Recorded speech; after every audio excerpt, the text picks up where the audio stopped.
Good afternoon, and thank you for joining our webinar. I remind you that the webinar is recording. All attendees are muted. In case of any issue, please raise your hand and the moderator will contact you privately. In case of any questions regarding today's topic, please write in the box on the bottom right side of your screen, and we will answer them by email after the event. I'm glad to now to present my colleague, Luis Sonares, who will present you today's topics and the moderators. Thank you and enjoy the webinar. Boa tarde a todos. Sejam bem-vindos ao webinar Controlar Processos de Injeção de Plásticos, um passo para a inovação. Portanto, este webinar é realizado em parceria com o PIEP e muito obrigado por estarem presentes hoje. Como a minha colega acabou de dizer muito rapidamente, este webinar será gravado e partilhado posteriormente. Todos os microfones e câmaras estarão desligados. Para questões, por favor, coloquem as questões no chat respectivo nesta plataforma, ser-vos-á respondido posteriormente por e-mail. Eu não queria deixar de agradecer desde já ao PIEP por ter aceito este repto que nos foi feito e também em todo o desenvolvimento que o PIEP fez nos últimos meses. Portanto, uma perspectiva de análise de processo científico, portanto, que será partilhado hoje connosco. Muito obrigado, então, por esse trabalho que foi desenvolvido. A nível de oradores, vamos ter 5 pessoas. Vamos ter o meu colega Robert Vaklik, uma pessoa bastante experiente na área, a nível de plásticos. É responsável na Kistler, a nível internacional, a nível da área, obviamente, de processos plásticos. Eu também irei fazer uma parte da apresentação, a minha parte você já conhecerá. Da parte do PIEP teremos 3 oradores, a doutora Silvia Cruz, a engenheira Cátia Araújo e o engenheiro Diogo Pereira, portanto, que farão a sua apresentação. 3 pessoas com uma experiência consolidada na área de engenharia de polímeros e compósitos também. Apenas recordar-vos que este webinar vem na sequência de outros 2 que foram realizados no ano passado, juntamente com o IPL, e, portanto, quem eventualmente não participou, eu recomendo que o faça, porque de facto foi mais do que um webinar, foram 2 formações, uma delas vocacionada, sobretudo para quem desenvolve moldes, e outra para quem injeta, para injetadores. Portanto, eu acho que é uma boa oportunidade e, de facto, a continuidade, digamos assim, da apresentação que vamos fazer hoje foi um pouco na sequência daquilo que foi realizado em 2020. Na próxima semana, fechando aqui um ciclo de seminários, começou em 2020, na próxima semana teremos um outro seminário em que teremos a presença do engenheiro Paulo Cabral, juntamente ou em representação da IEP, portanto, Instituto Eletrotécnico Português. Eu também serei orador. Aqui o objetivo que se pretende é dar, de facto, nós falamos de sensores, falamos de sistemas de aquisição e processamento de sinal. Portanto, aqui o objetivo fundamentalmente é perceber onde é que a metrologia se enquadra em toda esta temática. Sejam calibrações, ou seja, de uma outra perspectiva de análise. Portanto, honestamente, conto convosco na próxima semana. Acho que também será bastante interessante esta abordagem. No que concerne ao dia de hoje, portanto, vamos ter aqui 2 apresentações, de uma forma resumida, dado que vocês receberam oportunamente esta agenda. Portanto, a parte da Kistler, sobretudo, obviamente, iremos focar-nos na área de sensores, na área de sistemas de aquisição e processamento de sinal, interpretação de curvas. A segunda parte, da parte da Kistler, estaremos focados nos processos avançados atuais disponíveis para a consolidação da indústria e o meu colega Robert Vaklik irá fazer uma projeção a 5 anos daquilo que é expectável dentro desta área específica, aquilo que poderemos contar a nível de indústria e, sobretudo, dentro do setor de injeção de plásticos.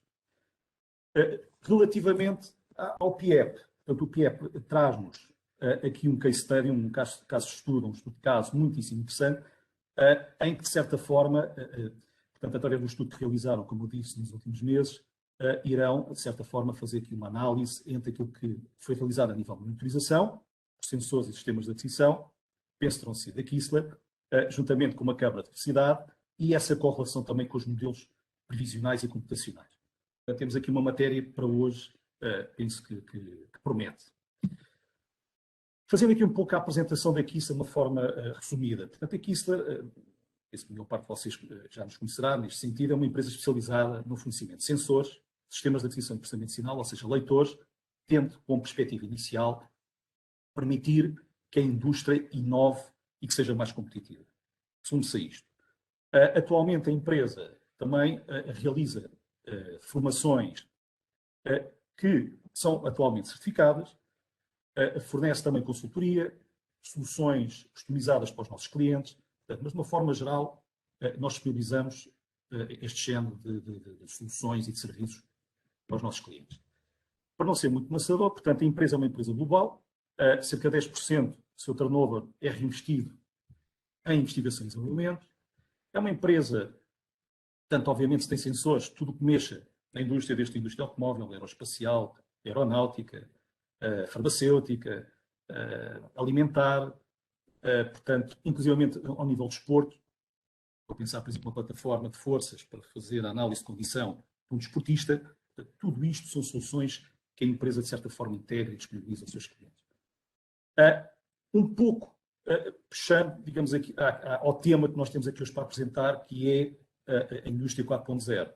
Obviamente que a Kistler não apenas está preocupada, uma nota que está aqui representada, que é o Machine Learning, mas também na transmissão destes género de dados, disponibilizá-los a um nível superior, por exemplo, ao nível do management de uma determinada empresa, para que possam tomar decisões mais fundamentadas, por exemplo, na ocupação de uma máquina, entender que impacto é que vão ter os defeitos existentes numa determinada indústria específica num determinado setor. Portanto, não é apenas sensores, é também atualmente software, digamos assim, fazendo aqui uma interligação global entre por um lado, a planta a nível de produção e depois a nível de gestão de processos. Portanto, a empresa hoje em dia é mais do que um fornecedor de componentes, uma empresa que fornece componentes e soluções.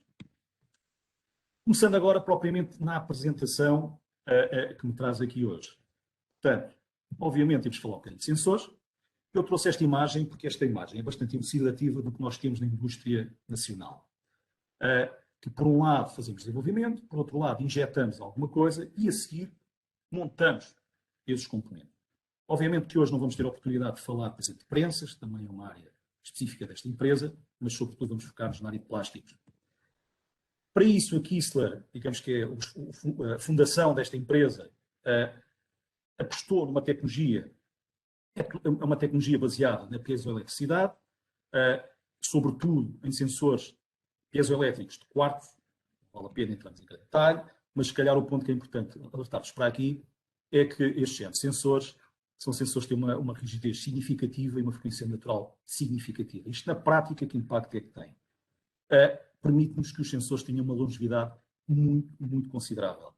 E que o processo, por exemplo, de calibração, que vamos falar na próxima semana, seja reduzido ao máximo. Que tipo de sensores é que estão atualmente disponíveis, ou que tecnologias de sensores é que estão atualmente disponíveis na área de plásticos? Portanto, eu trouxe isto premeditadamente para perceber onde é que estamos e provavelmente onde é que podemos estar. Portanto, sensores piezoelétricos eu já falei. Outros atualmente existentes, bastante industrializados, são sensores extensiométricos, que recorrem a uma ponte Winston, mas há outras tecnologias que já vamos ver mais à frente, sondas de temperatura, portanto, para medir a pressão do molde, ou para medir, por exemplo, a temperatura de contacto da massa fundida, sensores de emissão acústica, sobretudo para fazermos a monitorização do molde, ou molde monitoring, como hoje em dia se chama, sensores ultrassónicos, por exemplo, identificarmos exatamente a viscosidade e espessura de uma determinada peça. Portanto, isto são sensores de fibra óptica, sensores de fibra óptica. A imagem abaixo, portanto, talvez aqui colocar só um minutinho. Portanto, esta imagem que está aqui representada abaixo apresenta exatamente um sensor deste género. Obviamente, quando nós temos que avaliar se existe inserto metálico na cavidade antes de injetar, são sensores que suportam uma temperatura considerável. Portanto, isto são sensores já recorrentes a nível industrial. Outras tendências são sensores, por exemplo, de emissão, aliás, sensores infravermelhos, que medem a temperatura em todo o perfil do plástico, não apenas a temperatura de contacto. Há também sensores de fibras de barro para medir pressão, sensores dielétricos para fazer análise de viscosidade e, mais recentemente, eu estou a falar disto nos últimos 2 anos, começamos a falar também de sensores piezoresistivos, os TFS, ou, inclusive, medições ópticas que nos permitem monitorizar a cristalização do polímero, exatamente para monitorar a contração de uma peça. Isto são, obviamente, sensores, sobretudo, para investigação e desenvolvimento. Não têm uma real aplicabilidade industrial ainda, devido não só ao seu custo, como também à necessidade da preparação, por exemplo, da ferramenta, do molde, para podermos integrar estes últimos 2 sensores que eu acabei de aquilatar. Outra tendência que existe é a tentar tornar os sensores sem fio, por várias razões. Isto já se fala há muito tempo, mas não tem sido fácil, porque obviamente se falamos de controle de processo, estamos a falar do quê? Estamos a falar que não podemos perder em um instante a relevância dessa análise. Aqui se tem algo que é intermédio, não é wireless, mas também não é wired. Os presentes sabem o que é que eu irei falar, portanto são digamos assim, que nós designamos elementos de contacto, que tendo, por exemplo, um postiço interno mutável, podemos colocar um contactor nesse postiço interno mutável. Na parte fixa teremos também um elemento de contacto e digamos que o postiço interno mutável, quando se fecha na matriz fixa, faz o respectivo contacto.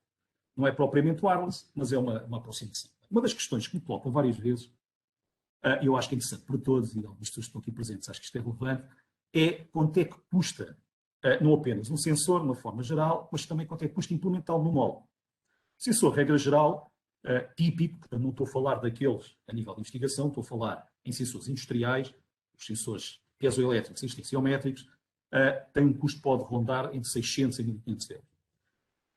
Por outro lado, posso adiantar que, por exemplo, a implementação de um sensor destes no molde poderá rondar cerca de 300 a 350 euros. Quanto mais sensores colocarmos, obviamente, menor há de ser este valor. Um retorno de investimento global, eu tenho aqui um exemplo, por exemplo, para 8 cavidades, pensando em sensores, pensando na sua implementação, ou seja, fabrico, o sistema de aquisição e processamento de sinal. Se, de facto, as coisas correrem bem, significa formação da parte das pessoas, tipicamente a recuperação do investimento é inferior a 1 ano. Agora, há variáveis, têm que ser controladas, mas eu alertaria, sobretudo, para a questão do conhecimento informativo. Portanto, é importante, de facto, ter alguma formação de base para lidar com estes equipamentos, que aqui se presta este serviço. Com o objetivo fundamental da redução de ciclos de tempo e de energia. Estes são os 2 modos fundamentais de análise. Fazendo um pouco de história, os sensores não são novos. Podemos ver aqui que o primeiro sensor industrial surgiu no mercado tem cerca de 50 anos. Portanto, não podemos dizer que isto é propriamente uma tecnologia recente. Talvez o que seja mais recente é ao nível de sistemas de aquisição e processamento de sinal dos leitores, sobretudo com a indústria 4.0, quando começamos a falar de controle.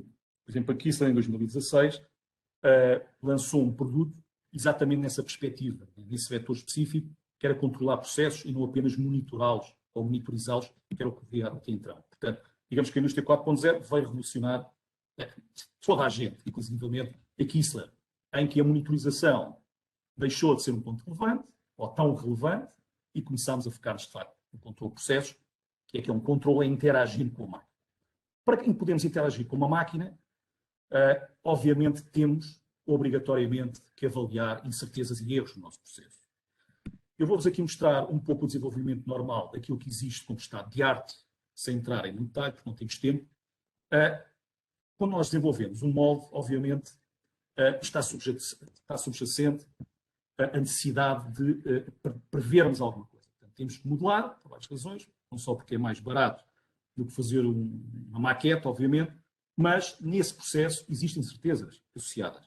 Mas não seja a entrada de dados, mas não seja a malha que estamos a utilizar, mas não seja o tempo que disponibilizamos para que tenhamos a obtenção de resultados. Eu chamo isso de uma incerteza. Por outro lado, os sensores também existem incertezas associadas. Se o sensor que nós escolhemos é o adequado, se a localização é adequada, se a maquinação do molde foi feita de uma forma adequada para que os resultados sejam de acordo com aquilo que é expectável.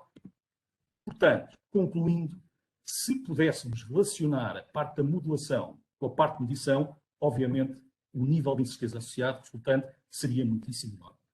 E isso é de facto o que a indústria está a fazer, inclusive a Kistler. Mais não na parte inicial, mas numa parte mais de processo, de produção, através de um software que nós designamos STASA, usando redes neuronais, em de certa forma relacionarmos exatamente a modulação com a medição. Para quê? Para que esta incerteza que eu acabei de mencionar seja reduzida ao máximo. Para isso, para que haja esta comunicação e esta confrontação a nível de resultados perante os equipamentos, necessitamos de métodos pedidos de comunicação. Atualmente não são tanto assim, portanto são as formas de comunicação com periféricos, entre leitores, máquinas e amplificadores. Felizmente, e o meu colega Robert irá entrar em detalhe relativamente a isso, existe a unificação destes protocolos, que chama-se o PCOA, juntamente o Euromap, vocês conhecerá, em que vai facilitar exatamente o fluxo de informação de forma a que possamos chegar àquilo que todos pretendemos, que é controle do processo. Portanto, em vez de estarmos apenas, resumindo, em vez de estarmos apenas naquilo que falamos de máquinas, machine learning ou máquinas inteligentes, começamos também a fazer uma análise, não apenas a este nível, também uma integração vertical, ou seja, a nível de software de gestão para tomadas de decisão. Para isso, necessitamos de ter sensores. É uma constatação simples de avaliar. Esses sensores teremos que ter um sistema de aquisição e processamento de sinal, precisamos ligá-los, vários tipos de sensores, sejam eles de formação, sejam eles de pressão, sejam eles de temperatura, etc, etc. E cá está o interesse depois, é podermos ligar à máquina e podemos passar num estágio apenas de análise de processo ou eventualmente monitorização, fazendo aqui umas janelas, por exemplo, a separação peça boa, peça má, mas para começarmos e permitirmos que possamos interagir com a máquina de injeção para a controlar. Temos aqui um exemplo concreto, por exemplo, se o equipamento detectar esta infecção, podemos comunicar à máquina e a máquina faz, por exemplo, a comutação, o switchover de uma forma automática e não por posição ou por tempo do fuso. Tal como eu vos disse, precisamos de sensores. Podemos ter os sensores no molde, podemos ter os sensores na peça, ou podemos ter uma ligação de sensores existentes na máquina, por exemplo, para entendermos que perdas de carga que existem. Temos aqui uma pressão, que será seguramente a pressão hidráulica, uma máquina de injeção para percebermos qual é a perda que existe desde a pressão hidráulica até à pressão existente na cavidade. E está-nos informações, como é óbvio, se o problema é da máquina, se eventualmente o problema será do material a nível de injeção e por aí adiante, e os parâmetros existentes. Para isso precisamos de sensores. Este é um sensor típico, comercializado em Portugal, o 6157, que é colocado em cavidade. Um ponto muito importante, obviamente, é estarmos focados na instalação do sensor. Portanto, há que ter alguma informação. O sensor tem que ser bem instalado para obtermos um resultado que seja credível e que tenhamos uma boa repetibilidade para chegarmos ao tal controle. A posição do sensor, onde é que o localizamos, consoante o que é pretendido do sensor, se é a análise de defeitos, se é o controle da máquina, se é a monitorização, a localização pode ter variações. Obviamente, aqui está a ajuda também nesse sentido. Na prática, existem três tipos de sensores: sensores diretos, sensores indiretos, sensores no contacto. Portanto, todos eles têm as suas vantagens e desvantagens, mas são possíveis de se utilizar. Por exemplo, um sensor no contacto não deixa, por exemplo, marca. Vou pensar, por exemplo, em óticas, é um sensor ideal exatamente por não deixar a marca específica da ponta do sensor. E outras questões que se levantam é a relação entre pressão e temperatura. O único ponto que eu vos queria alertar é que a localização exata do sensor de temperatura é crítica, enquanto que a pressão não. Nós, quando identificamos a localização do sensor de temperatura, é importante termos a noção se o fenómeno que estamos a avaliar se deslocar para um ponto ou para o outro, podemos deixar de o avaliar. Na pressão isso não ocorre. Porquê? Muito simples. Porque a pressão é a força de área, a força é uma grandeza vetorial e, portanto, é quase como um microfone omnidirecional que está aqui representado, em que nos permite avaliar em todas as direções os fenómenos que existem. Podemos ter um abaixamento da curva de pressão, mas a assinatura está lá presente. Ao nível da monitorização do molde, há outras tecnologias, eu também já tinha falado um pouco: sensores de emissão acústica, sensores extensiométricos, média de formação estrutural do molde, para fazermos a análise de condição do molde, por exemplo, para intervirmos a nível de manutenção preventiva do molde. Estes sensores são muito específicos, permitem-nos fazer a análise frequencial, medida da frequência espectral a altas frequências. Os sensores típicos são até 2, 3 kHz, aqui podemos chegar a 500, 600, 700 kHz. Portanto, na prática, conseguimos quase fazer a análise da transformação da fase de um aço, para terem pouca noção da sensibilidade de um transdutor deste género. E depois há as sondas típicas para medir a temperatura no molde. Eu só mostro este slide para perceberem que é fácil hoje em dia conectarem, por exemplo, um sistema de aquisição da Kistler de uma forma direta. Portanto, estou a caminhar para a parte final aqui da minha apresentação. A parte importante aqui, no final, temos os sensores bem instalados, entendendo-se minimamente o processo que está subjacente. Este género de avaliações, é importante entendermos, primeiro ponto, devemos ter uma assinatura. Okay? Portanto, este é o primeiro objetivo. Uma assinatura pode ser de pressão, repito, pode ser de força, pode ser de temperatura e por aí adiante. Essa assinatura, neste caso, assinatura de pressão, dá-nos indicações objetivas do problema do processo. Ou focamos, por exemplo, na fase de injeção, ou na parte de compressão, da compactação, focamos na curva e a sua variação existente, por exemplo, uma curva normal, nós podemos tomar ações corretivas para evitar, por exemplo, haver aqui problemas de cristalicidade e da orientação das camadas, brilhos, faltas de enchimento e por aí adiante. Esse ponto é importante, nós temos presente. Tenho aqui um exemplo concreto que se relaciona, por exemplo, com o switchover, com o ponto de comutação. É que nós vemos claramente que se o ponto de comutação for ser demais, temos impacto ao nível da qualidade da peça, portanto, teremos uma falta de enchimento, uma falta de material, e se ocorrer exatamente o contrário, se for depois, esta imagem não está propriamente bem, seria depois a linha azul já agora é a curva de referência, seria a curva ideal, nós iríamos ter um pico, este pico iria nos representar tensões residuais, aumento de ciclo a nível de produção, e também, está aqui representado, por exemplo, rebarbas existentes na peça. Por um lado, pode ser complexo, não é complexo quando se entende, como é óbvio, mas por outro lado há ferramentas simplificadas de entendimento imediato daquilo que está a ocorrer, por exemplo, fazer uma análise da tendência do processo. Não é? Nós temos aqui um mínimo e um máximo que foi estabelecido pelo Departamento de Qualidade. Se esses mínimos a nível de pressão ocorrerem abaixo do nosso patamar, temos riscos associados à qualidade da peça. Ataques, barbas iminentes, ou inclusive podemos detectar se o material que foi colocado de novo a nível de plastificação, se este material teve alterações de carga que estavam subjacentes à matéria. Portanto, temos de ter uma curva de referência. Essa curva tem que ser, obviamente, validada através de um estudo de enchimento. É importante entender que a curva de referência é algo que é intrínseco ao processo, porque nós temos é que adaptar a máquina, os parâmetros de máquina de injeção à curva de referência, não à curva de referência à máquina de injeção, obviamente, e, portanto, estou a chegar à parte final da minha apresentação. Depois temos a curva validada, a ideia a nível de monitorização é definirmos objetos de controle, nós chamamos de objetos de avaliação, consoante aquilo que estamos a avaliar. Por exemplo, aqui temos uma peça com chupados e estrias, definimos distintos objetos de avaliação. Aqui nós usamos o integral e, neste caso concreto, por exemplo, identificamos faltas de enchimento, usamos um objeto de avaliação que desenhamos a isto em box, uma caixa, em que facilmente se entende que se ultrapassarmos este ponto, estaremos numa zona correta. Se estivermos abaixo, temos menos pressão, estamos a experienciar exatamente este fenómeno. Muito bem. Eu cheguei à parte final da minha apresentação. Vou passar agora ao Dr. Robert Vaklik para prosseguir com a sua apresentação. Robert, it's now your turn. Thank you very much. Yes, thank you very much, Luis. So I will continue in English because I cannot speak Portuguese. I'm sorry for this, but I think it will not be a big problem. So Luis explained you everything about cavity pressure measurement. Thank you, Luis. I think this was perfect.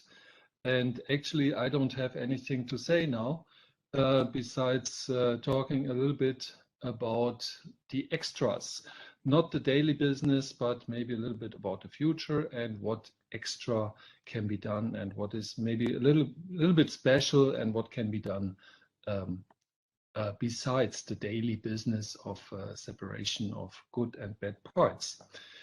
So when we look into the future, actually, we have to talk about trends. And what do you think? What are trends which have an influence? I guess automation is a big trend, and so automation means everything has to. You are not sharing anything, I think. I'm sharing in a minute. Okay, sorry. And automation is a big trend, and yes, actually, so everything has to run easy and without any influence and without any expert knowledge. And so definitely one thing to obtain this is machine learning. And I will come to this in a minute and explain you some of our approaches, how we use machine learning in our approach of process monitoring and control, and what we are doing there.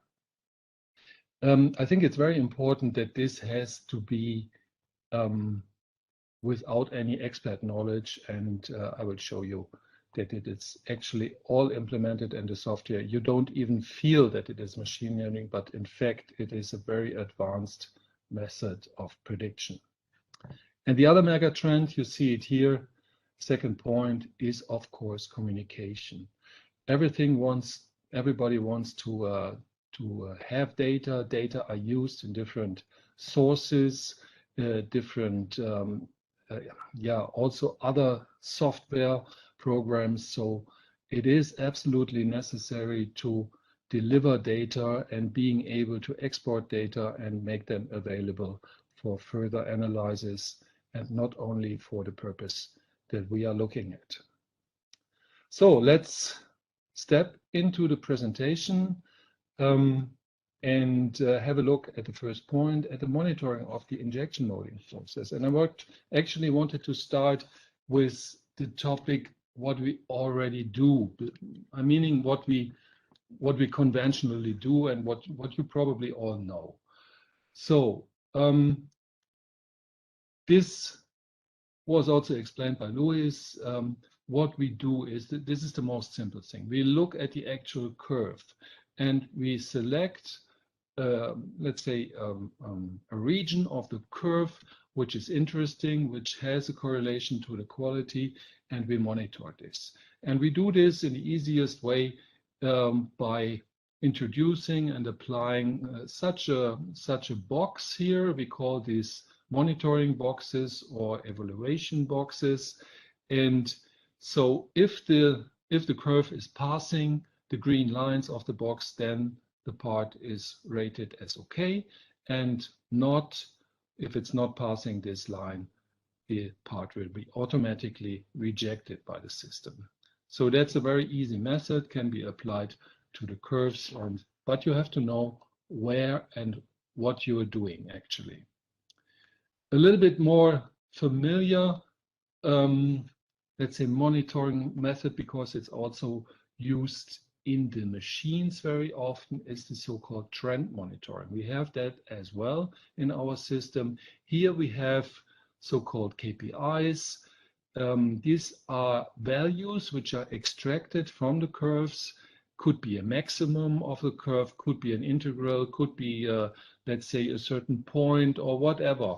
Even the entry point of such a box, which I explained before, could be in KPI, which is monitored shot after shot and then visualized as a trend over the time or over the shot number.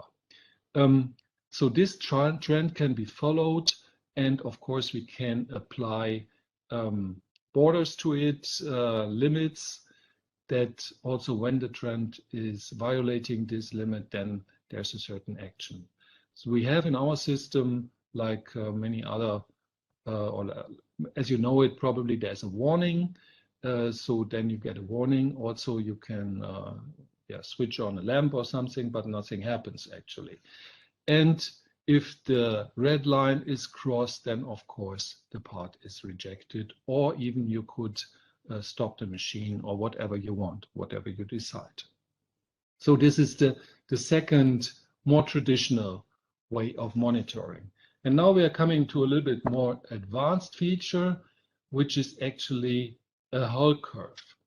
You might think this is known from machines and all kind of things. You put like a pipe around the curve and you monitor the whole curve. But in our case, this is a little bit different, because this uniform pipe around a curve just doesn't work. In some areas of the curves, we need a higher tolerance, and in some areas we need a lower tolerance. So we need not a uniform pipe, we need something like a sock maybe to control the process.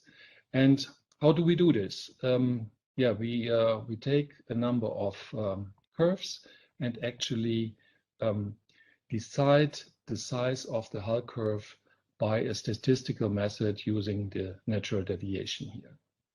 I will talk about this in detail a little bit later also.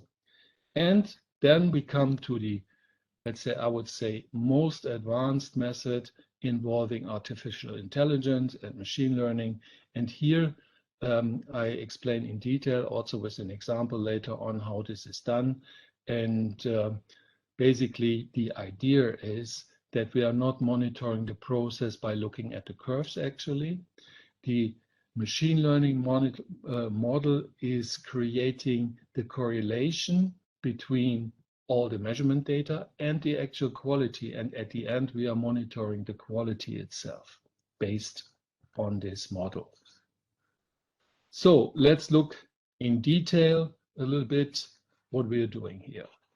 And you see here a little video, and actually this is our Comoneo. You see the curve, you see a measurement, and what we do is we monitor the parts. The parts are falling, and immediately after the measurement has finished, the evaluation result, meaning the good or bad decision, is shown. And you see here, 2 of the curves have not matched this box, and therefore these parts individually can be rejected. So what do? We visualize the measurement data. This is more or less trivial. This is clear. We're monitoring by evaluation boxes or monitoring boxes. Then we decide individually for each cavity if the part is good or bad and separate it automatically. So coming to the second one, I also want to show this in this video style. And here you see actually also a method where you see over the number of shots. So here you can select how many shots you want to see, maybe 50, maybe 1000. It doesn't matter to the system. Here you see the trend, and it's pretty constant. Besides, there are some peaks or spikes where something happened, and the limits are violated, and you of course these parts have been separated. Sometimes this is much easier to understand than dealing with the actual curve, because everybody can see this is a trend and how the trend is developing over time. Is it fairly constant? Is it going into one direction, or when do I have to take an action? So even slow changes can be detected, and by using the warning function, you don't even come to this point that you have a reject and can react in time and take actions to correct your process.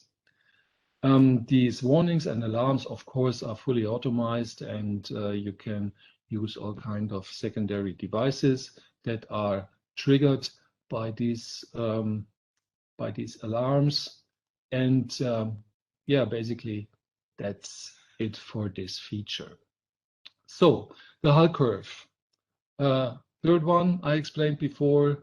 The Hull curve is based on the statistical data from the history. So we don't actually, probably you see this, you know, there's a tolerance. You have maybe 5 bars up, 5 bars down, and then you get a tolerance around your measurement curve.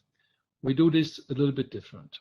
We take automatically a defined batch of curves. You can define them individually and calculate from this batch of curves the deviation in every point of the curve.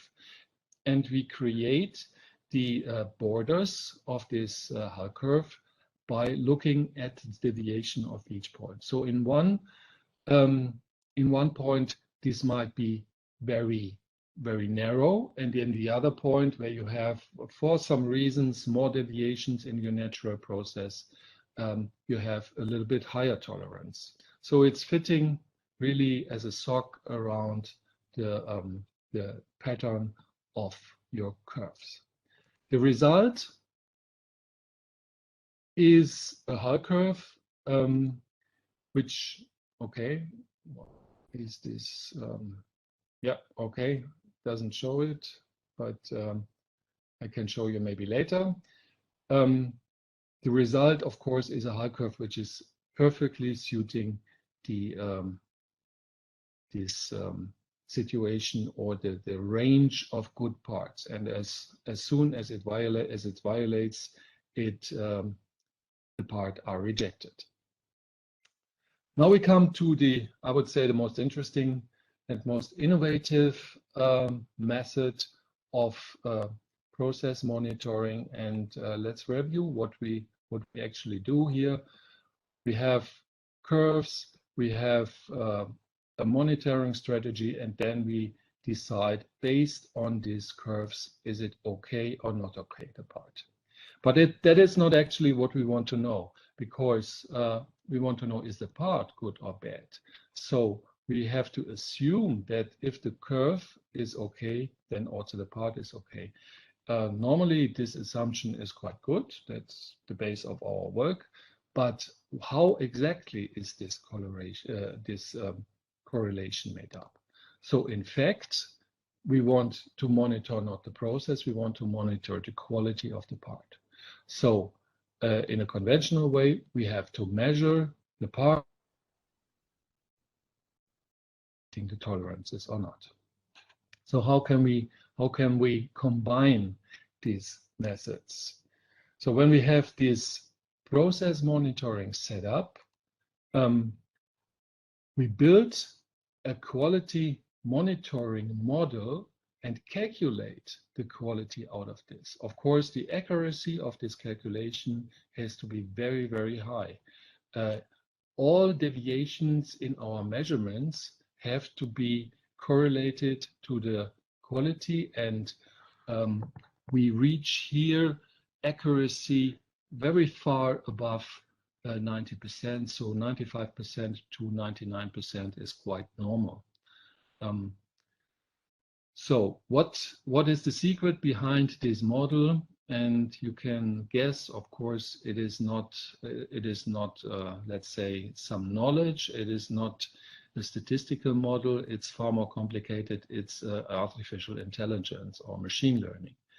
And only this method give or are able to really predict all the deviations and the non-linearities of the process and give the required accuracy in this prediction model. So how is this done? There's of course a certain process behind it. It's not fully automatically. First, you have to do some variations to the process. And how do we do this? We use a small DOE, design maybe 10 points and process them, take up all the measurement data, collect actually the parts and measure the parts, and then we use these data to build up this machine model and use them as learning data. The result is actually two models. First model is the quality model based on the machine setting.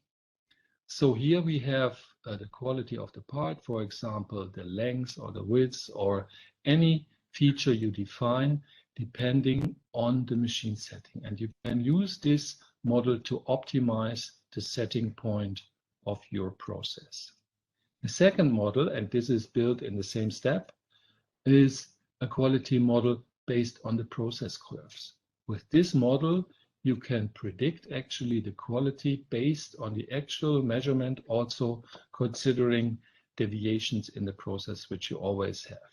So this can be used afterwards for 100% process modeling and predicting quality on a shot-to-shot base. Again here, a small visualization.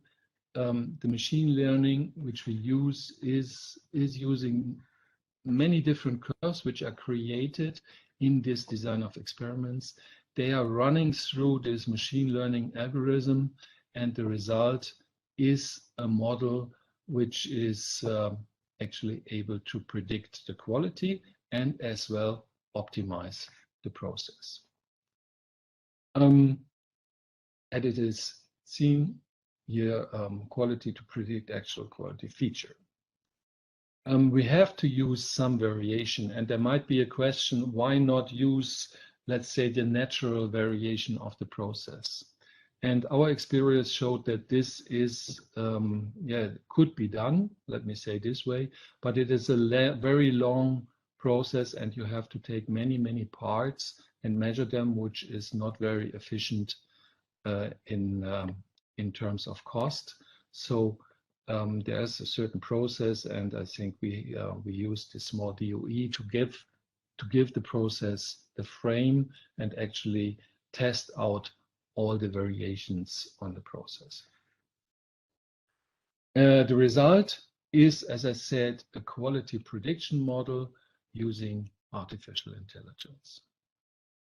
Here's some results from an actual example. So on the lower right, you see a pen that's from the medical industry for an insulation pen, a certain part, and the screen actually shows the result screen which you get for the optimization of the settings. So on the right side, you see all the machine settings that have been part of this DOE, which is the barrel temperature, hot runner temperature, holding pressure, injection speed, back pressure in this example. And you see they are in a certain pattern. Here they show the optimum setting because all the values, these are the black points on the left side, are within the green field, more or less in the middle. And so this is a more or less perfect result and a very robust and let's say well-oriented process. So if you move, and you can do this actually by hand and try out a little bit, one of the points, for example, you increase the holding pressure, then you immediately see what is the result on the different parts. So they all got shifted, and you see here, for example, the length of cavity 3 is affected and moving quite to the right, so it's increasing. The others are also increasing, but for whatever reason, maybe an imbalance in the hot runner system, or the cavity 3 is more sensitive than the other cavities to this variation. And you see this all in this model. You can play around, and the experience we have is the machine setters, they are quite surprised that they when they use this and have it all set up, and then let's say move one machine setting, and they see, okay, this is moving. Yes, I experienced this also in the real life, and they are quite surprised that it is really reflecting the real life. And of course, this model which is behind this can be optimized automatically by different criteria. Everything is adjustable, and just a click is used to get the right settings. The second thing I mentioned is not the optimization of the machine setting. It is actually the monitoring of the process afterwards. You can imagine the setting or setting the tolerances of the process is not so easy. But setting the tolerances of your actual quality items is very easy because you can read them in your drawing. So if you have this model once set up, then you just have to put in the tolerances from your drawing, and you can use these and actually see how the process is performing within not some more or less a little bit strange process values, but actually the quality which is calculated with a high accuracy.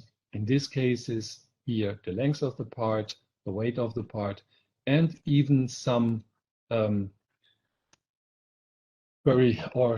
some quality features which are not moving continuously, but are more or less on-off. So like burr or not burr, or a short shot or not short shot, or whatever you think can be monitored here. So second point, and this is a little bit shorter, is the connectivity. Connectivity is very important here.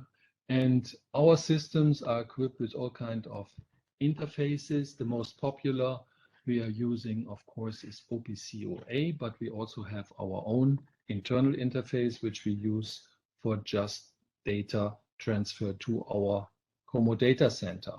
So here we have a system which is just storing the data. The OPC-UA interface is actually used to transfer data to a different other system because this is an industry standard. We have two different OPC-UA interfaces built in. One is for a reduced data set, which only covers the trend data and actually the result and some metadata. And the second OPC-UA interface is delivering the whole curve data to a system, but this is in most cases only necessary if you want to do some advanced studies with it. Another point is the accessibility, actually. So it is not only about delivering data, also it is very important, and especially in these times where maybe traveling is not so possible, that you can access the systems remotely. And here we are luckily very good. We have built our interfaces all web-based. So just by knowing the IP number, you can access the device, and as long as you are inside the same network, it's very easy to log on the device and monitor it. And many users are using this also for remote access.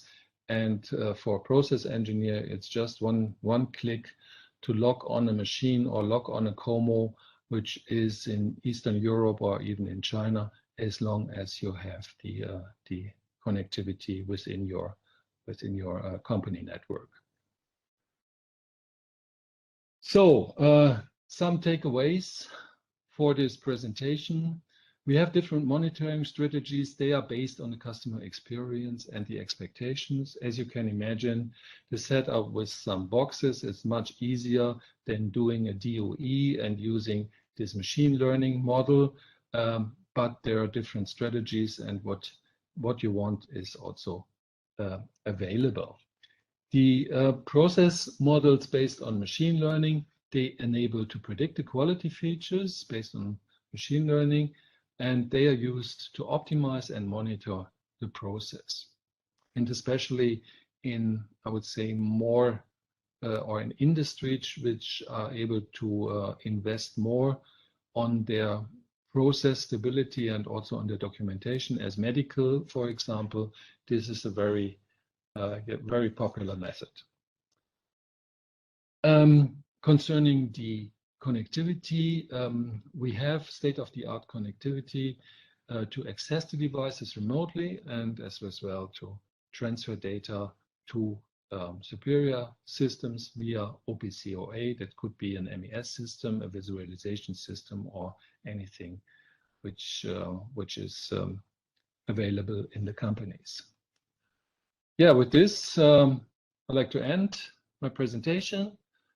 Thank you for your attention, and whatever you have questions, find here my contact data in the presentation. You can contact me, and I'll be happy to support you. Thank you very much. I will now authorize the Piep to present. Thank you, Valentina. Olá a todos. Em nome do Piep, gostaria de começar por agradecer a todos que participam neste webinar e agradecer também à Kissly pela colaboração na organização e na realização deste webinar. Eu vou começar por fazer uma apresentação, uma breve apresentação do Piep. Só um momentinho.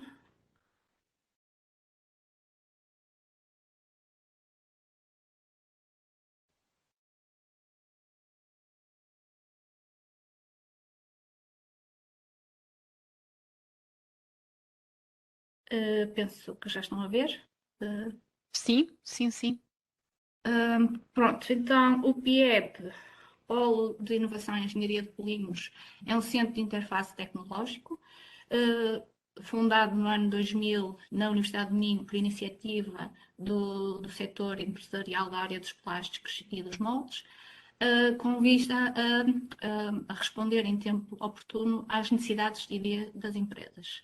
Desta forma, o PIEP participa através de atividades de inovação, transferência de tecnologia, consultoria técnico-científica e prestação de serviços. O PIEP tem 20 anos de experiência no desenvolvimento de materiais, produtos, processos e ferramentas produtivas e desde a sua gênese, que tem como visão converter ideias em produtos. Eu agora vou apresentar um vídeo institucional.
Peço desculpa, penso que conseguiram ver o vídeo.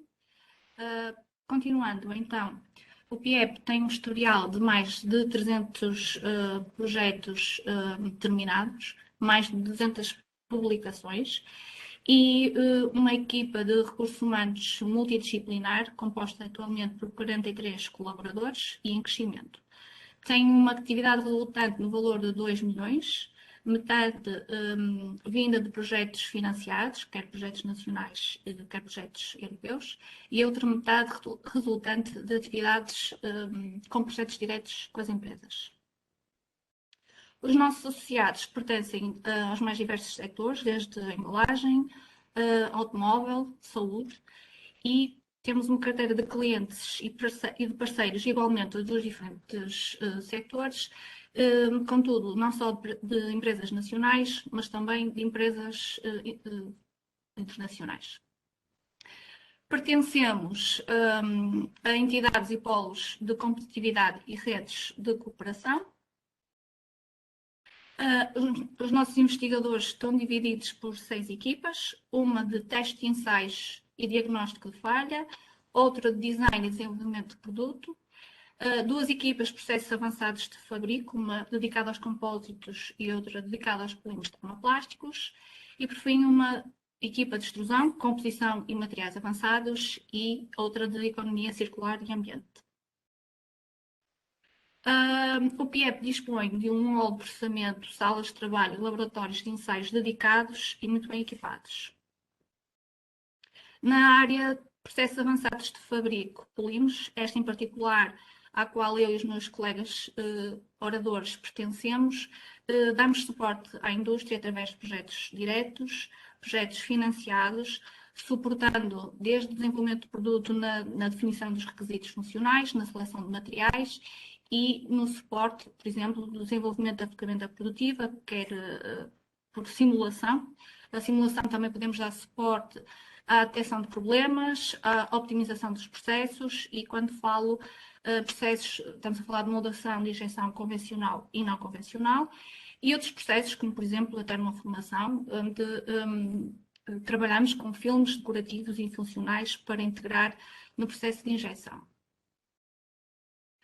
O PIEP trabalha nas mais diversas áreas de atuação, desde automóvel, a aeronáutica, a saúde e muitas outras, por isso convido-vos no final deste webinar a visitar o nosso site, www.piep.pt, onde poderão explorar com mais detalhe os diversos projetos, alguns terminados e outros em curso, onde poderão perceber as diferentes valências, a nossa capacidade e exemplos, por exemplo, onde trabalhamos na integração de tecnologias e processos a fim de reduzir o peso, reduzir o custo de produção, a redução do número de componentes e de etapas produtivas, ou então a integração de tecnologias para a obtenção de soluções híbridas, por exemplo, com a utilização de injeção no céu para obter estruturas celulares mais leves e com a integração de filmes decorativos e funcionais através da sobremoldação. O que me traz aqui hoje é um tema bastante atual. No âmbito do projeto FITEC, o PIEP procurou reforçar as suas capacidades para dar resposta às necessidades atuais na indústria, caracterizada por uma elevada exigência tecnológica e uma elevada concorrência. Por isso, através de 2 casos de estudo, o PIEP irá demonstrar as valências da utilização da sensorização e dos modelos numéricos de simulação de processo para melhorar o processo das indústrias.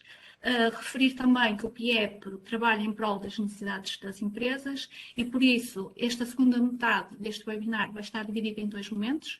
Um primeiro, apresentado pelo meu colega Diogo Pereira, que irá focar-se na correlação entre os dados obtidos com os sensores e as imagens captadas por uma câmara de alta velocidade, e um segundo momento, apresentado pela minha colega Cátia Araújo, em que irá fazer a correlação dos dados medidos com os sensores com os modelos computacionais. Eu vou então passar a palavra ao meu colega Diogo.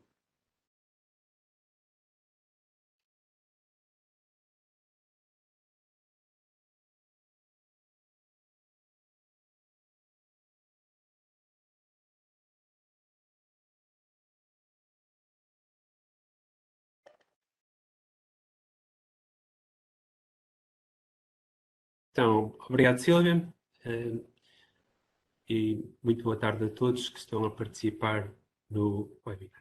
Então, eu vou começar a apresentar o primeiro caso de estudo que nós nos debruçamos, monitorização de processo de modelação,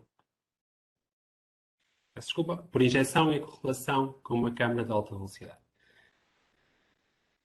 Então, para nós fazermos este caso de estudo, utilizamos um molde com uma janela de safira, onde nos permite visualizar o processo de injeção, mais precisamente o fluxo, uma máquina de injeção convencional, uma Ferromatic de 110 toneladas, sistema de aquisição de dados, da KISS, 4 sensores de pressão para conectarmos com o sistema de aquisição, uma câmara de alta velocidade, da Fototrono. Nós vamos registrar os vídeos com 250 fps, e aqui na imagem à direita nós conseguimos verificar onde nós colocamos, assim, só para localizar, isto é a cavidade e a janela de safira, onde nós conseguimos ver a mais escuro no interior a peça, um retângulo, e nós vamos localizar esses 4 círculos, 4 sensores de pressão. Utilizamos um polipropileno homopolimo normal, e o objetivo aqui, como já disse, é a obtenção de curvas de pressão de cavidade e comparação com os dados, os vídeos recolhidos numa câmara de alta velocidade. Sim, o molde que nós usamos tem umas particularidades interessantes e nós vemos aqui motivo para também explicar mais um pouco. Isto trata-se de um molde que nós conseguimos configurar, nós conseguimos ver aqui no topo Só um momento. Aqui no topo, as várias configurações que nós temos internamente para alterar a configuração ou a geometria da peça. Ela também dá para alterar no outro eixo. E assim conseguimos uma geometria 3D conforme queremos estudar. Também, por outro lado, conseguimos alterar os ataques e assim estudar as frentes de fluxo através da janela de Safira, como nós podemos ver. Aqui neste primeiro vídeo, à esquerda, nós temos uma injeção direta e à direita uma injeção em leque. Queria partir o vídeo só um momento. Aqui, só uma particularidade, nós conseguimos verificar aqui a contração. Se vêem aqui esta sombra. E no início do vídeo, ou da filmagem, nós conseguimos aqui detectar o efeito de jato provocado pelo ataque direto.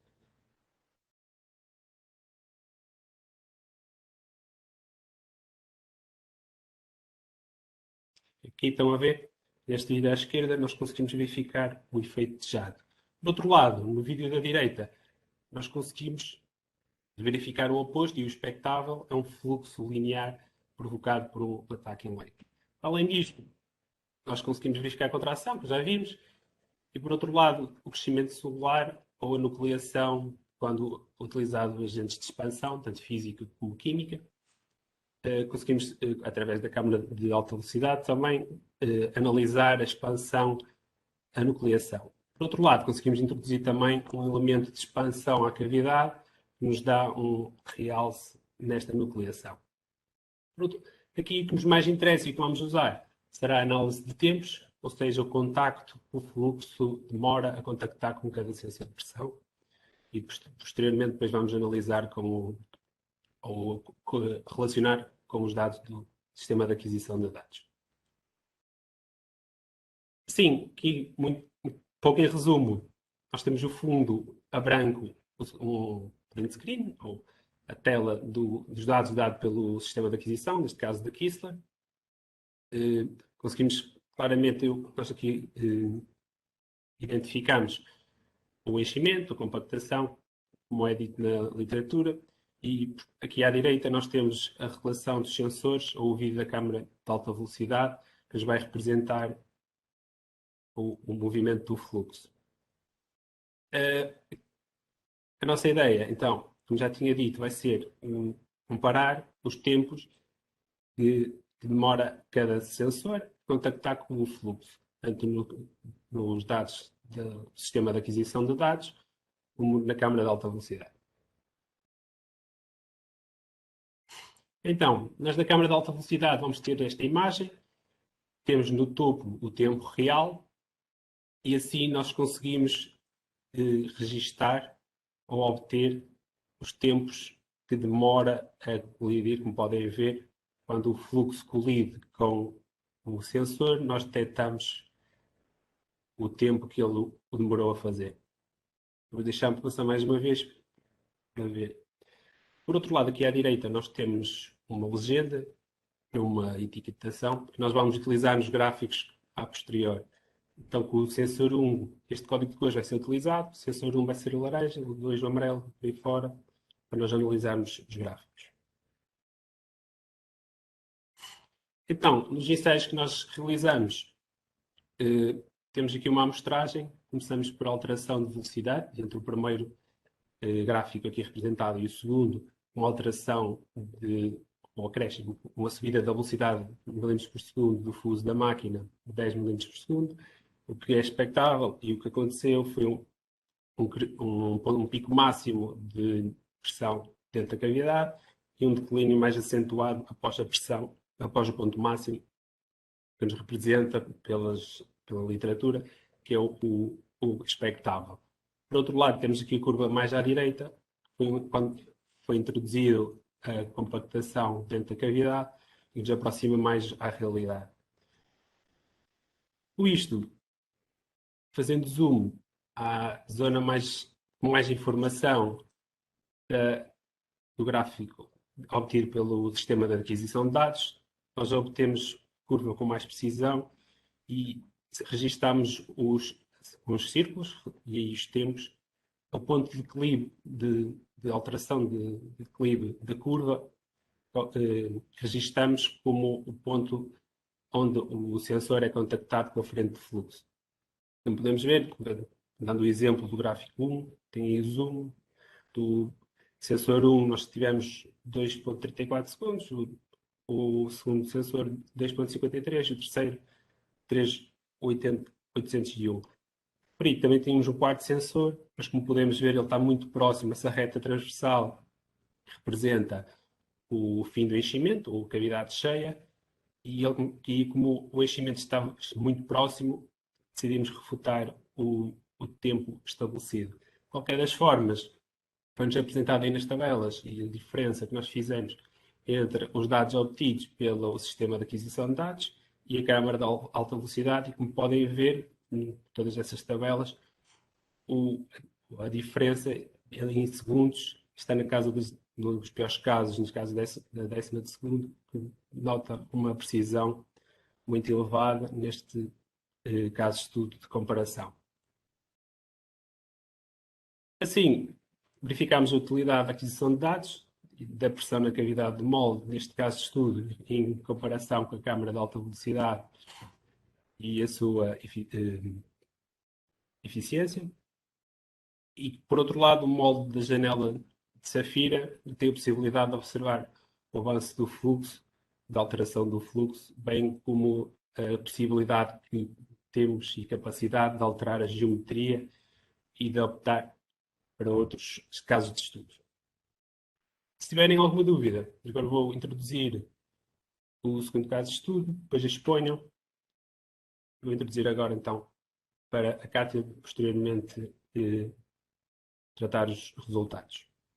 Então, o segundo processo, ao caso de estudo, nós vamos aqui apresentar, trata-se da monitorização do processo de moldação e correlação entre os resultados obtidos com os modelos computacionais. Nós utilizamos, então, um projeto já existente no Pier. Se tratava, vocês estão a ver aí a gravação, tratava-se do processo de moldação híbrida de um selim para uma bicicleta, em que ele manuseia um pré-prego e depois o termoforma termoaquece para conformar dentro da cavidade moldante. Isto permitia-nos uma integração de tecnologias, uma eliminação de etapas com isto e a redução de custos, redução de pesos, mantendo as suas características, que era bastante interessante para a indústria. Com isto, o que nós utilizamos foi o molde, que eu já tinha falado, o sistema de aquecimento Crelos, que nós vimos no vídeo anterior, onde era aquecido o pré-prego, para posteriormente ser conformado dentro da cavidade. Depois um RoboVemo que permitia a manipulação do pré-prego para colocar dentro do molde. A máquina de injeção, que é a mesma do caso de estudo anterior, uma de 110 toneladas. O sistema de aquisição de dados, da mesma forma, 4 sensores de pressão dentro do molde. Só para explicar um pouquinho, aí à esquerda nós temos o molde, a peça final, no fim das 3 imagens, vou apontar para se entender melhor. Temos aqui a peça final, a peça moldada sem pré-prego, que é uma matriz poliamida 6 com incorporação de 30% de fibra de vidro e um pré-prego termoplástico que do produto final dá um selim. Este caso de estudo veio no sentido que nós aqui na imagem conseguimos ver, tínhamos uns queimados, falta de enchimento na peça ou no período de processamento da peça, que era inconsistente com a produção da mesma. Então, assim, com a instalação dos sensores, o objetivo seria a optimização da curva de controle do processo de moldação e a eliminação dos defeitos. Assim, começamos por instalar os sensores. Instalamos 4 sensores, como já tinha dito. Temos aí à direita na imagem os 4 sensores instalados. 2 deles a menos de 1/3 de enchimento da cavidade, ou seja, como diz as boas práticas da colocação de sensores, estes foram colocados aqui e 2 mais no fim do enchimento para o teste, para nós termos dados sobre os defeitos obtidos nesta peça. Também de referir que elas foram colocadas as zonas mais espessas da peça, também é ideal fazer. Também de referir que nós colocamos muito em cima da zona de fim da peça, ou em cima do queimado, uma vez que era para um caso de estudo, sendo isto um caso de estudo, não era problemático, sendo que em produção ou numa peça de industrialização não seria feito.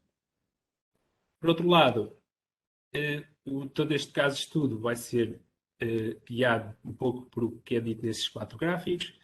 Assim, começando pela esquerda superior, a pressão de compactação vai-nos dar um aumento da pressão máxima dentro da cavidade. O tempo de compactação vai-nos dar uma área superior no gráfico. A velocidade de injeção, um pico máximo com declive mais acentuado, e uma temperatura de molde nos dará também uma área superior da curva. Assim, agora vou passar a palavra à Kátia para que ela possa tratar os dados.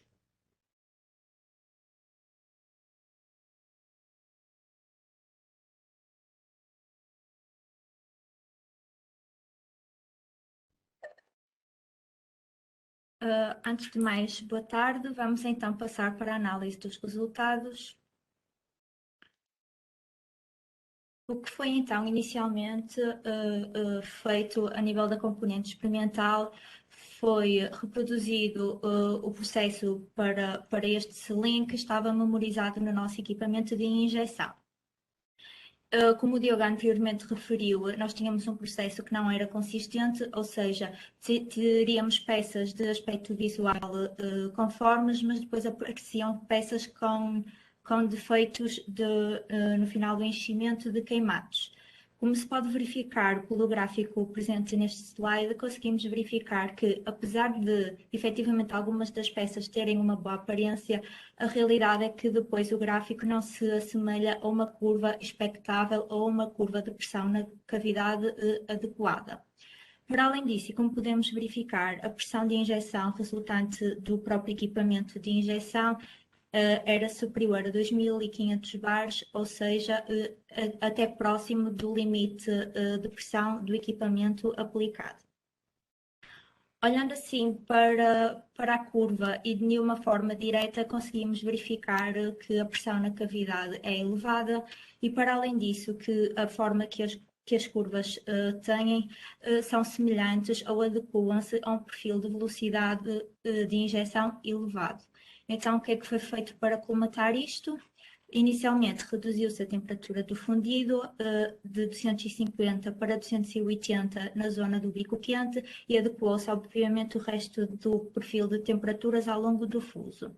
Para além disso, foi também reduzida a velocidade anteriormente de 100 mm por segundo, agora para 60 mm por segundo.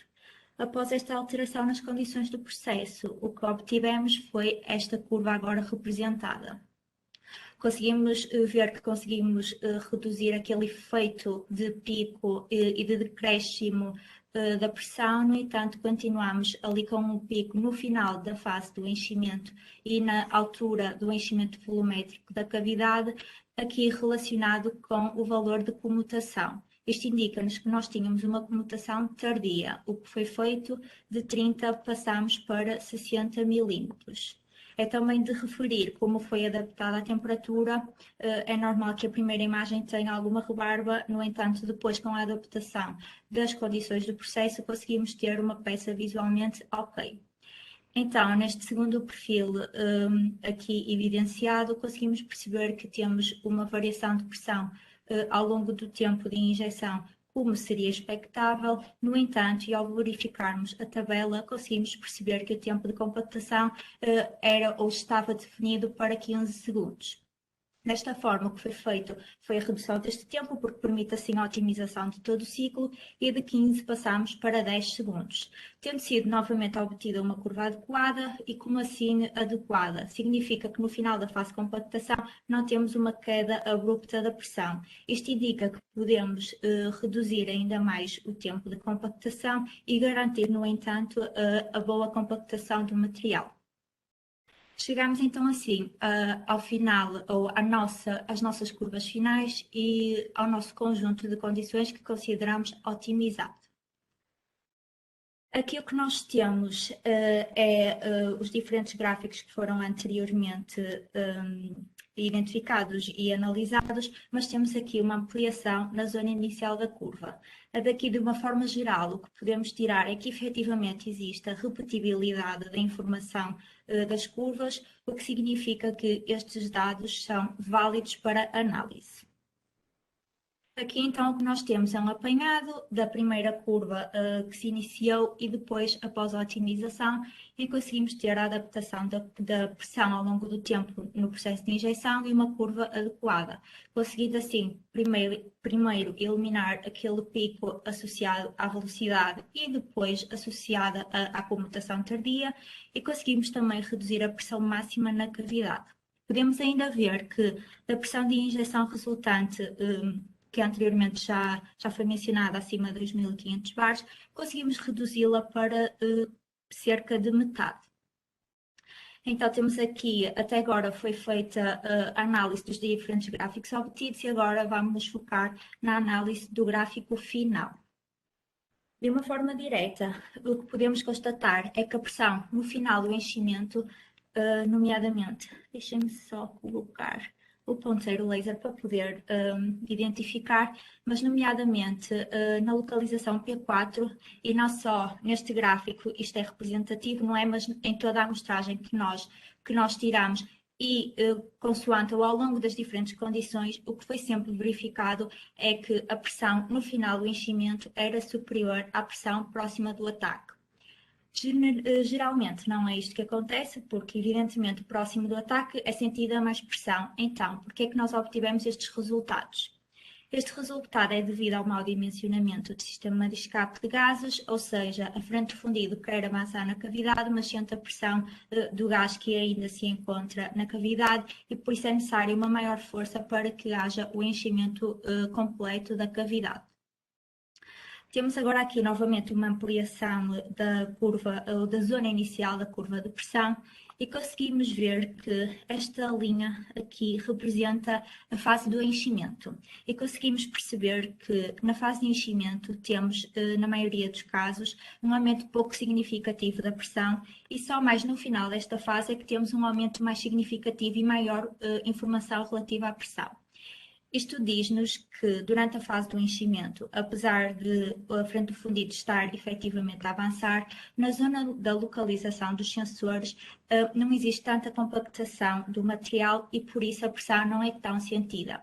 Nós podemos identificar isso inclusive nas peças retiradas. Esta peça advém do enchimento progressivo que nós fizemos para a análise, e conseguimos aqui nesta zona de baixo perceber que o fundido já se encontra avançado e a peça já está replicada. No entanto, aqui nesta zona é uma zona de localização de sensor e conseguimos perceber que aqui ainda não há a replicação do sensor. Daí temos então primeiro um aumento pouco significativo e depois sim um aumento da pressão durante a fase de enchimento. Para além disso, na generalidade das curvas obtidas, foi tido uma maior informação no lado esquerdo da cavidade, representada pela curva direita, a curva azul e cinzenta. Isto o que nos diz? Diz-nos que poderá haver problemas relacionados com o molde, nomeadamente ao nível do empenho do mesmo, ou então relacionado com o ataque frio da peça. Por outro lado, poderá ter também a ver com o preenchimento não uniforme das ribas, como já foi explicado no slide anterior, e poderá também estar relacionado com o posicionamento do inserto, ou seja, este ao não estar centrado pode facilitar o avanço do fluxo num dos lados da cavidade. É ainda importante notar que a análise do início da curva, como é referente à fase de injeção, é importante para peças em que sejam necessários requisitos visuais. Porquê? Porque é nesta fase que se dá o avanço do fundido e pode ocorrer, por exemplo, efeitos de jato ou então marcas derivadas de uma velocidade de injeção não adequada que depois podem traduzir em defeitos superficiais na peça. No entanto, e para a maior parte dos casos, para todos os casos, a curva no geral, e nomeadamente os valores de pressão, são importantes para o controle do processo, ou seja, esta curva pode servir de referência, estes valores podem servir de referência para a troca das fases de enchimento para a fase de compactação, como garantindo que esta troca se dê sempre nos valores de pressão adequados e no valor de comutação também adequado. Terminamos assim a parte da componente experimental e o que vamos fazer agora é uma correlação com a simulação do processo. Pronto, antes de mais eu gostava de dizer que as boas práticas dizem-nos que após a definição do produto, nomeadamente a seleção do material, a definição dos requisitos, é importante fazer a simulação do processo porque pode auxiliar primeiro a prever dificuldades de enchimento, ou outras dificuldades que possam existir durante a injeção da peça e permite auxiliar também no desenvolvimento dos sistemas do molde, nomeadamente a localização do ataque ou mesmo tipo de ataque. No entanto, como aqui foi utilizado um molde em que foi posteriormente aplicado o sensor, o que nós vamos aqui fazer é uma correlação da simulação com as condições do processo que consideramos otimizadas. O que foi então inicialmente feito foi o perfil de enchimento ou a simulação sem a consideração do sistema de escape de gases e conseguimos ver então que efetivamente o software de simulação conseguiu encontrar dificuldades no enchimento da peça. Não conseguiu encher a peça uma vez que existia a pressão do ar. Eu vou aqui, vocês conseguem perceber aqui nas zonas de final de enchimento e nesta zona aqui conseguimos perceber, não é muito perceptível, mas conseguimos perceber que também existe a dificuldade no enchimento e o não enchimento da cavidade. O que foi feito então foi adicionarmos escape de gases nestas zonas problemáticas, final de enchimento, na folga dos extratores e dos pinos e obtivemos novamente um perfil de enchimento, neste caso completo. No entanto, conseguimos novamente identificar e continuar a identificar alguma dificuldade do fundido em completar esta zona central da peça, que não é a última a ser a que o fluxo consegue chegar, não é? Não é as zonas de final da peça, no entanto, encontra aqui alguma dificuldade por causa dos gases. O que fomos fazer foi, após termos estes resultados, fomos efetivamente verificar nas peças o conjunto de condições que trabalhamos e que alteramos para encontrar alguma evidência destes resultados e efetivamente conseguimos encontrar. Nesta imagem de cima, o material é na mesma poliamida 6, no entanto aqui está sem fibra e é mais fácil para vocês visualizarem e por isso é que está esta imagem, mas conseguimos ver aqui que existe alguma hesitação do fluxo exatamente na zona em que o software identificou como uma zona de problemática. Para além disso, na zona final do enchimento, conseguimos perceber que houve dificuldade em preencher os pinos. Novamente, com os resultados do perfil de enchimento, mas aqui com uma perspectiva diferente, o que foi feito foi a comparação com o enchimento progressivo em comutações semelhantes, de 90, 80, 70 e depois de 60. E temos então aqui uma comparação do que foi obtido na componente experimental e o que temos na simulação. De um modo geral, conseguimos ver que os perfis são semelhantes, no entanto, na imagem abaixo, na realidade, conseguimos perceber que o polímero está mais avançado face ao que foi previsto em simulação. No entanto, isto está relacionado com a dosagem que é feita para conseguirmos ter o enchimento progressivo. Para além disso, na realidade, conseguimos ver que existe um enchimento não simétrico. Eu posso exemplificar, por exemplo, aqui deste lado. Vemos aqui que o polímero se encontra mais avançado do que aqui o lado esquerdo. neste caso, poderá estar associado, não está associado ao processo, mas sim associado ao molde, nomeadamente ao ataque. Para além disso, a simulação não conseguiu prever a pouca compactação que existe nas ribes na fase do enchimento, ou seja, ele assume que o material, ao passar, consegue preencher totalmente a ribe. Mas de um modo geral, conseguimos ver que o perfil efetivamente se adequa àquele que depois foi obtido na realidade. Aqui o interessante eu esqueci-me de dizer, mas na simulação nós colocamos 4 sensores de pressão, neste caso, que foi também os que utilizamos na componente experimental, e na mesma localização. Obtivemos assim um perfil de pressão na cavidade, na mesma zona em que obtivemos o nosso perfil com os sensores e com o sistema de aquisição de dados da Kistler. O que vamos fazer aqui, então, é uma comparação de tempos para perceber se o software de simulação consegue dar-nos alguma previsão do que vai acontecer depois na realidade e do que aconteceu. Então, numa primeira fase, o que fizemos foi, novamente, identificar quando existe uma alteração e um aumento da pressão, ou seja, significa que a frente do fundido chegou ao sensor, identificamos o enchimento volumétrico, identificamos, desculpem, o tempo em que a frente do fundido permitiu termos um enchimento volumétrico. Da mesma forma, isso foi feito nos dados obtidos na simulação. Temos aqui novamente a linha do enchimento volumétrico e temos aqui o aumento da pressão. Conseguimos ver que obtivemos efetivamente valores muito semelhantes, principalmente nos sensores perto do ataque, porque estando mais próximos do ataque, como já foi referido, permite ter mais informação e maior controle sobre o processo. A mesma coisa foi feita na fase de compactação, em que o que aconteceu na realidade, nós conseguimos ver aqui sem ter esta linha, mas é que conseguimos perceber que existe uma queda da pressão que está associada à contração do próprio material e, efetivamente, na simulação nós conseguimos ter o mesmo efeito. Ele conseguiu prever também esse comportamento do material.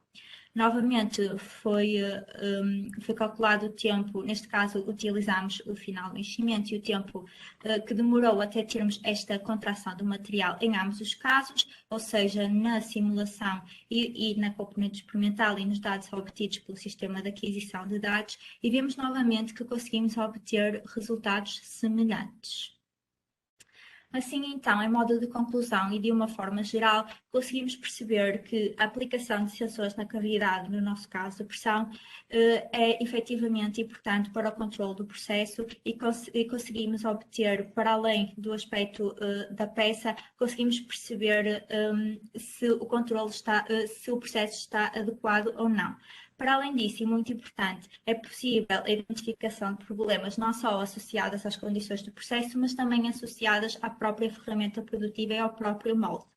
Para além disso, conseguimos perceber então que a simulação é efetivamente uma ferramenta útil, permite-nos, por um lado, prever problemas, por exemplo, no avanço do material, que neste caso foi devido à acumulação de gases em certas zonas do molde, mas poderá estar relacionado, por exemplo, com alterações abruptas de espessura, entre outras, e que é efetivamente uma ferramenta útil e que permite auxiliar nos sistemas funcionais do molde, mas também, se for preciso, em algumas alterações geométricas neste e na peça, para depois proceder assim à maquinação da ferramenta produtiva. Depois, mais tarde e nas etapas seguintes, permite também apoiar na otimização do processo e na obtenção das condições adequadas para este. Da parte do PIEP, damos assim por concluída a nossa apresentação dos 2 casos de estudo. Quero agradecer desde já a vossa participação e passo agora ao Luís.